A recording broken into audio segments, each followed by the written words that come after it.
Brasil tem muito a aprender com essa cultura de técnicos em O toda a torcedor Europa. não é maior que o clube em nenhuma Não é instância. só culpa dele, né? Ele já é o terceiro técnico passando só Eu nesse acho ano. que vai só entrosar melhor. Tem elas. chance de melhorar com essa questão do novo E a gente tem técnico. um monte de jogador jovem estreando agora na seleção. Manter o técnico e dispensar os jogadores. Ponto de encontro. Olá, bem-vindos a mais um Ponto de Encontro. No programa de hoje a gente vai falar um pouquinho da situação dos times catarinenses na Série A e Série B do Brasileirão. A gente vai falar também um pouquinho sobre o clássico de ontem, que deu muita polêmica. E depois, no fim, você pode conferir a tabela da Série A e da Série B do Brasileirão, como é que ficou depois dessa última rodada. Para falar sobre tudo isso, comigo aqui estão Gabriel Gentili e Daniel. Boa tarde, meninos. Boa tarde. Boa tarde, Marina. Bom, a gente já começa com polêmica. A gente pode acompanhar aqui os gols da rodada de ontem do Flamengo contra o Fluminense. O Flamengo abre o placar, começou com 1-0. Logo depois o Fluminense empata. E no final do segundo tempo que acontece a polêmica. Aos 39 do segundo tempo, o jogador Henrique faz um gol de cabeça. Realmente foi bem polêmico, né, toda essa questão do jogo de ontem, né, a gente falando do Fluminense.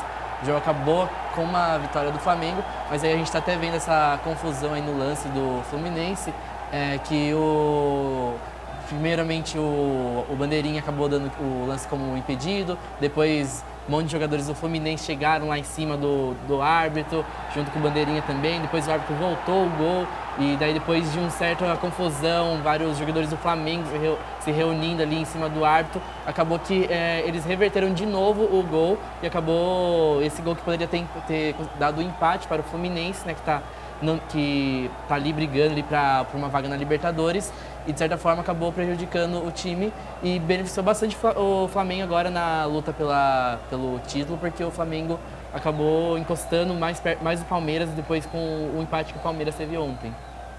Isso, e a polêmica deve se estender porque o árbitro Sandro Beirahit, na súmula do jogo, ele não constou o que aconteceu durante o jogo com essa polêmica do gol.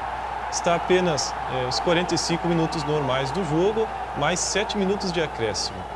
Provavelmente o Fluminense recorrerá e vai continuar insistindo com esse jogo. Pois é, então, o presidente do Fluminense já disse que eles vão recorrer, vão tentar cancelar a partida, mas a presidência do Flamengo tem tirado um pouco de sarro e falando que isso não vai acontecer. E não é a primeira vez que isso acontece no Campeonato Brasileiro.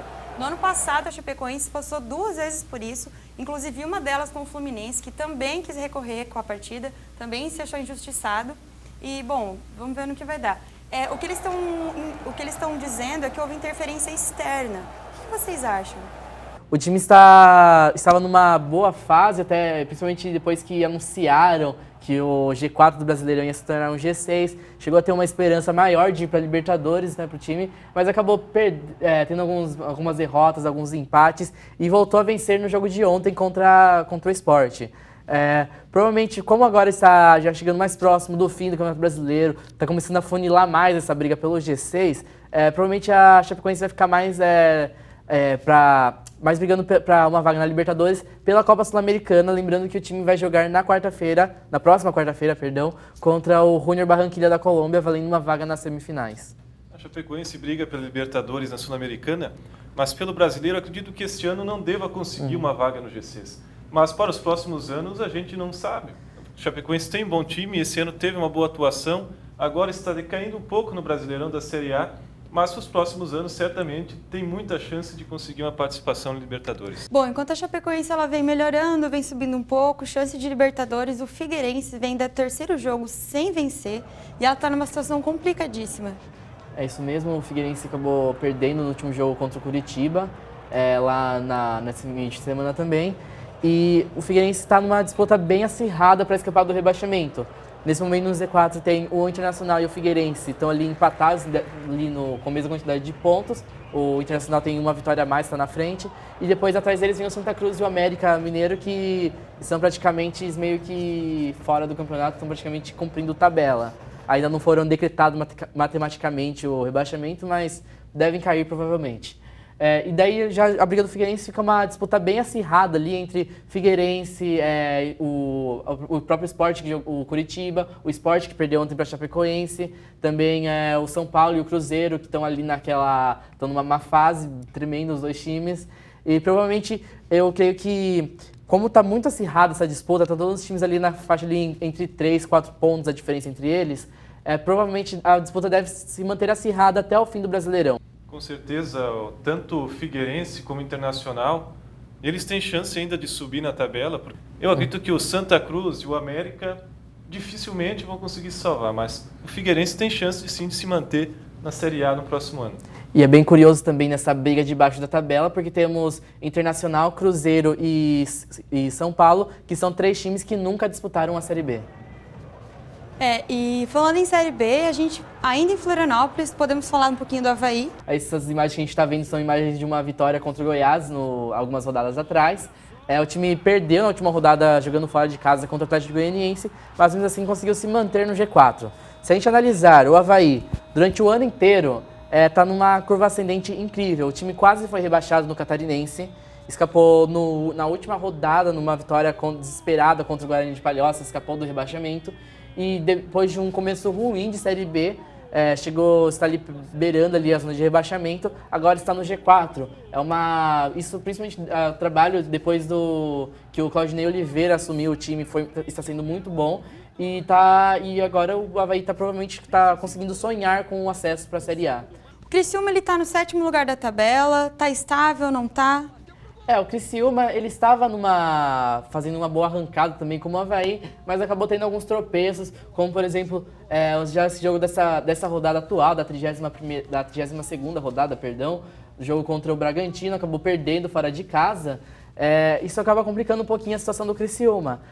O time tem vários confrontos diretos ali na região ali dos times que estão brigando pelo G4, só que ainda mais como tem um jogo a mais, esse jogo contra o Bragantino, esse jogo acabou sendo uma derrota, pode ser uma coisa que realmente acabe pesando contrário ao time. Provavelmente a disputa, eu vejo o Criciúma numa disputa também para subir pela Série A, mas com uma dificuldade maior do que o Avaí.